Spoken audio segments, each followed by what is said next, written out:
Hello, my friends. It's your buddy Phil here, project management trainer and coach. I'd like to talk about recovering from PMP exam failure again, because it's something that happens regularly. We see this day in, day out. I got a few emails, and I'd just like to address some of the general questions that appear in these emails, because when I get these emails, sometimes they come in batches from different sources. So I like addressing the questions all at once. So I want to address the number of emails I've gotten over the past few days. Okay. Now, I will keep names confidential, and I will keep details regarding subject materials used confidential. Okay. So for the student who has spent 6 months studying for the PMP exam, reading those different sources of information, the PRAV combo that you talked about, and this really is a substitute for books, portals, videos from other sources, and the P, just keeping all of them confidential. We're not out here to bash anybody. But I appreciate you sharing what you had done. Many of you who have failed have done similar things. You have taken training from credible sources. You have watched videos from credible sources and maybe even subscribed to audio curricula from credible sources. Very sorry to hear that, first of all. So if you're in that boat without explicitly mentioning the sources you used, it is possible to use credible sources and fail, okay?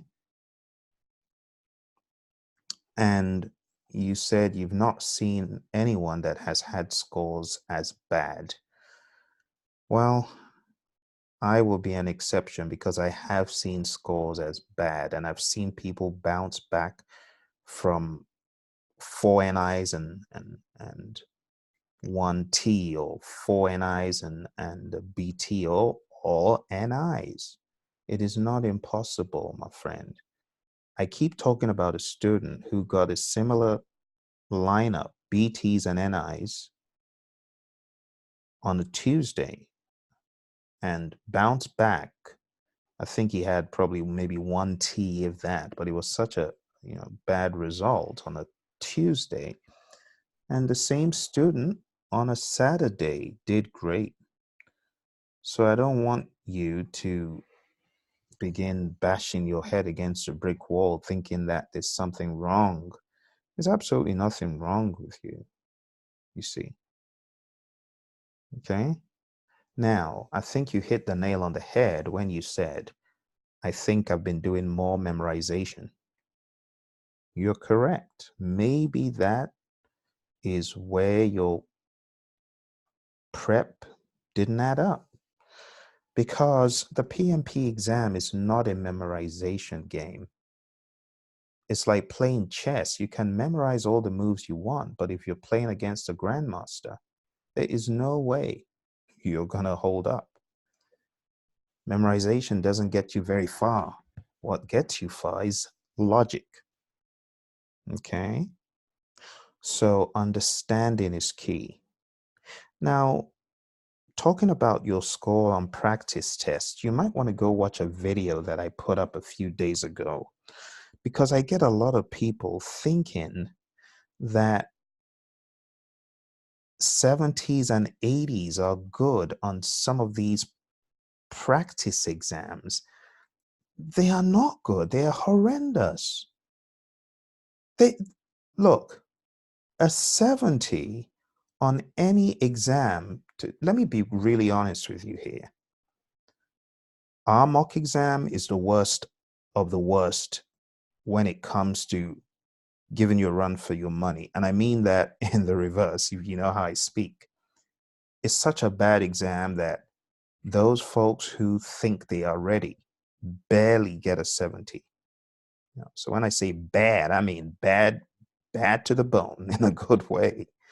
But a lot of these other mock exams, if you are getting a 70 or even an 80 on some of them, it's to be honest, a joke, because those mock exams cannot hold up against the real exam. And this is not a mock exam advertisement, but I do need to let those of you know, those of you who take all of these mock exams out there, and I'm taking a look at the list, okay? So you know the one you listed first. The one you listed first, a 65 on that the first time is a concern to me because I know that mock exam.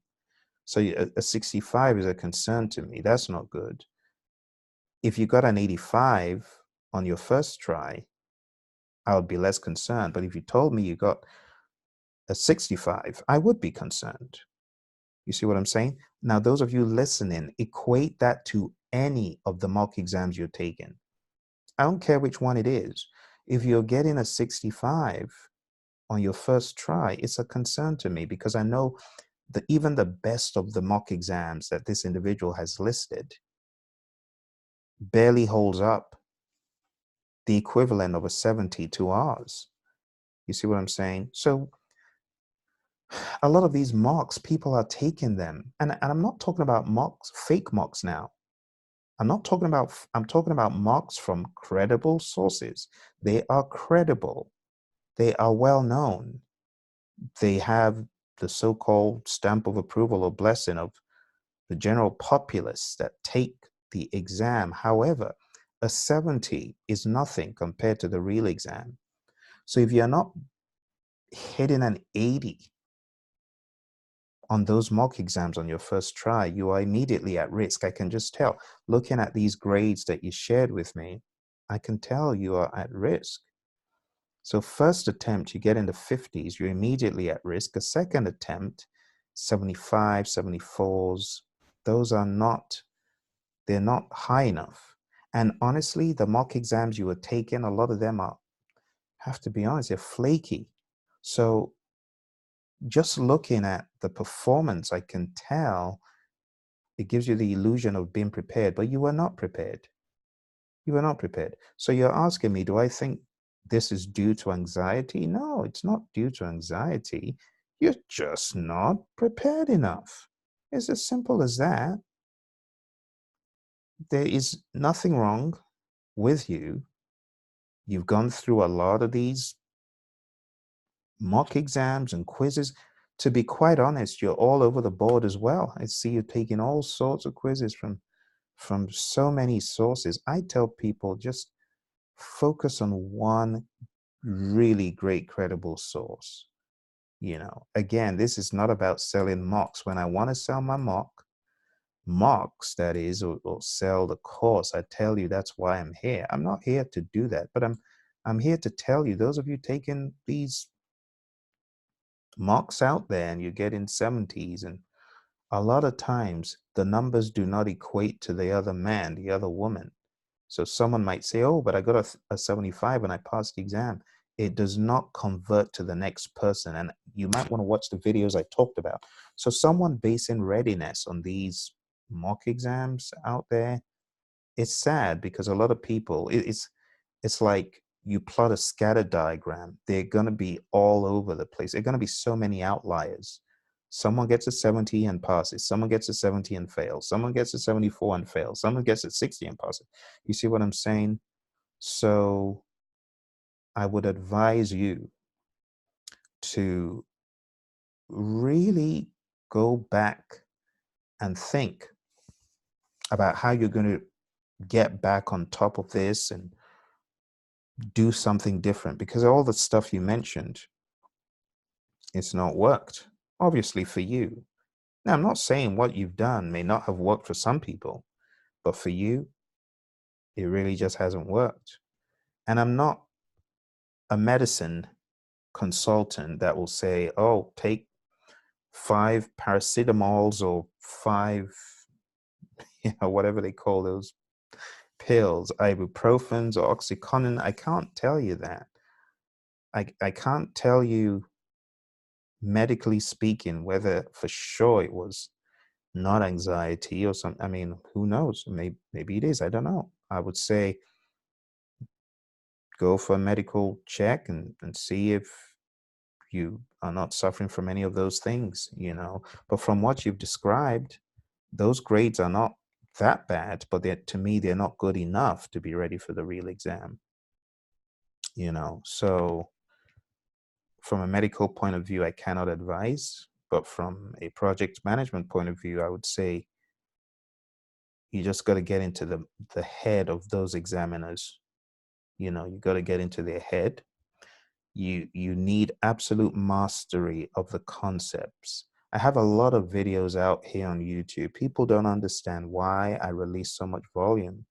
The reason is because I want you to search yourself and search through all the videos and see, is there anything this guy is saying that is so far out that I don't understand? If there is, then you need to go close those gaps. That's why I've got over 1,300 videos, so that you can check yourself and just see if there's something that he said that I don't know. And that's why I've been putting out these content outline videos. So I want you to go watch my content outline videos. I've got 3 of them. Look in the playlists on the channel and you'll see those, okay? So that is for the very first of the individuals, or I should say the second of the individuals. All right. For the third individual here who has sent in a message, failed twice, and you got limited time to take it. Got 1 month pretty much. Yeah, you have to wait 1 year before applying. Well, look at it like this. Let me just give you a quick sketch, and I would say just read the handbook as well so that you fully understand. But let me just go to the whiteboard and share this. So if you're a PMP student, you take it the first time, strike. Take it the second time, strike. Take it the third time. You know all of this has to be within 1 year. 1 year. Okay? Now, if this student takes it the third time and fails it, the student has to wait 1 year before they can take it again. So if this third try was on the 31st of December, 2019, they cannot take the exam again until, so think about it like this. This was 2019,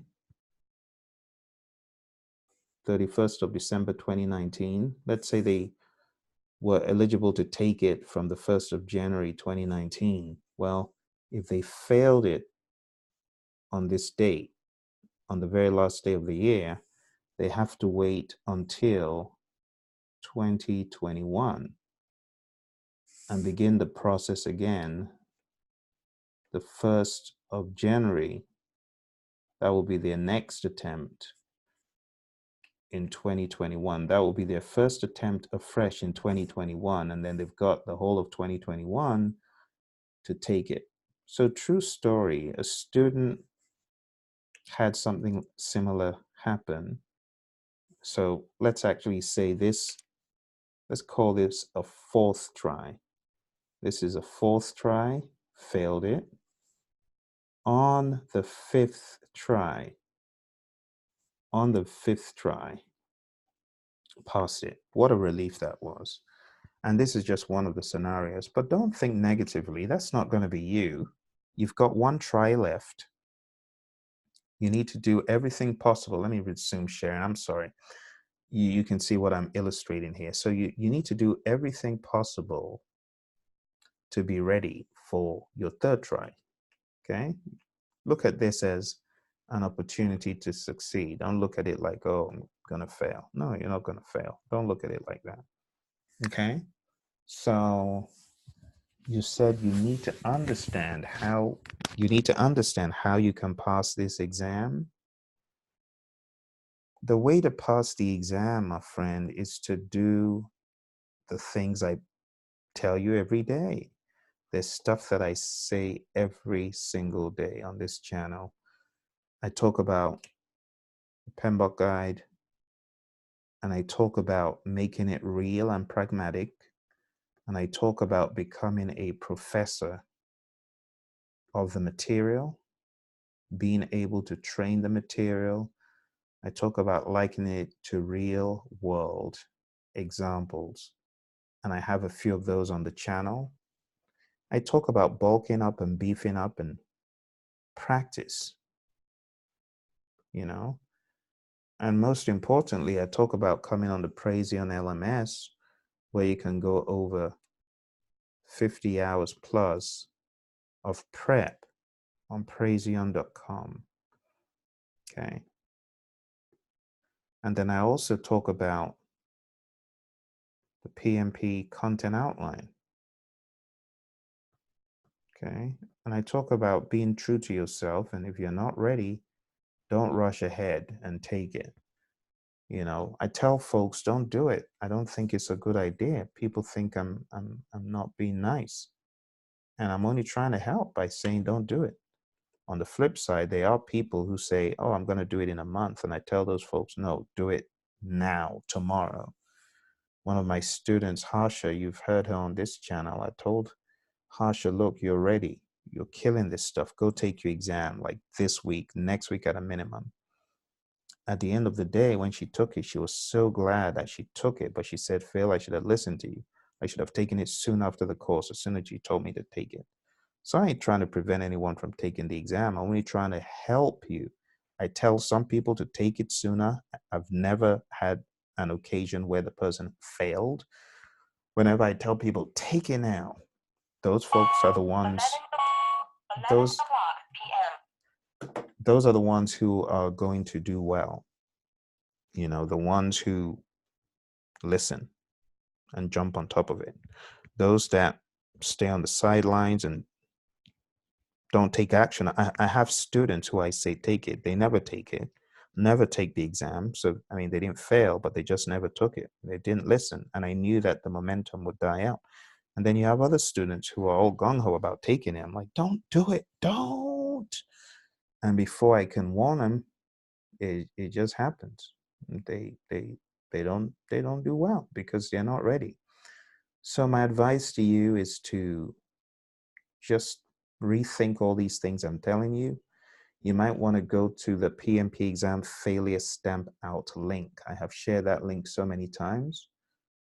Check out the PMP exam failure stamp out page on Praizion.com. If I forget to put a link below, just remind me to do that. But this is well known. People are taking that course. It's free. It's about 4 hours long. And there's also a report for you to assess your PMP exam performance and the particular processes you didn't do well in. So I would advise you to do that. And all I can do is wish you the best and encourage you. All right. And that's why I came on here, just to encourage you, to let you know, got your messages. I feel your pain. You know, I know what you're going through, but don't lose hope. Don't lose hope. Can you do this? Absolutely. How are we going to do it? You need to get on a solid curriculum with some accountability, with some deliberateness, with more predictability. Because if you take one of our mocks, you don't pass it, it's a red light, I say take another one after you've closed all the gaps, you know, and studied some more. Now, don't pass that one, then, you know, we look at another one, and we've got 5 mock exams. And I really want to make sure. And then if you're one of our students and you've taken our mock exams and you didn't get a 70 or the passing score on that mock, I'm telling you, take it seriously. Close the gaps and then take it again. And after that, take a fresh mock exam. That's what you need to be doing. Okay? That's what you need to be doing. And honestly, if you don't get in the 40s, that means you've got some major work to do. major. Then if you did get in the 40s, you still have major work to do, but not getting to the 40s means you're kind of outside of a particular bracket, which means probably taking the course again. You know, our mock exam is that bad. It's that bad. There are people who get, a lot of folks get 40s, but it opens their eyes to see where they're weak. They close the gaps. They come back with a vengeance. Boom, they smack it in the face, and they get the mock exam done, and they get the actual exam done. Seen it so many times. Seen a student who had 40 something come back and get one of the highest grades in the entire class. So it's not about the mark. If you're looking at the mark and you know feeling despondent, then you're doing it wrong. Don't feel sad. The mock is there as a testing instrument, just to gauge where you're at. Okay, I hope this helps you and encourages you to answer your questions. Yes, you can do it, but you need to do the right thing. You need to be hitting the right content, and only you can say the content that works best for you. But I would say use the stuff that you gravitate towards, that you resonate with, that gives you happiness in some way. Someone says, Phil, there ain't no happiness in studying for the exam. Then you're not doing it right. You should be happy when you realize stuff. Let me be honest. In my case, when I was studying and I would find new stuff, I was like a junkie who had found something else to add to the collection of highs. That's how I was, seriously. So it ain't fake when I get all excited about the PMBOK guide and project management. I love this stuff. You gotta love it too. Okay. Enough said, my friends.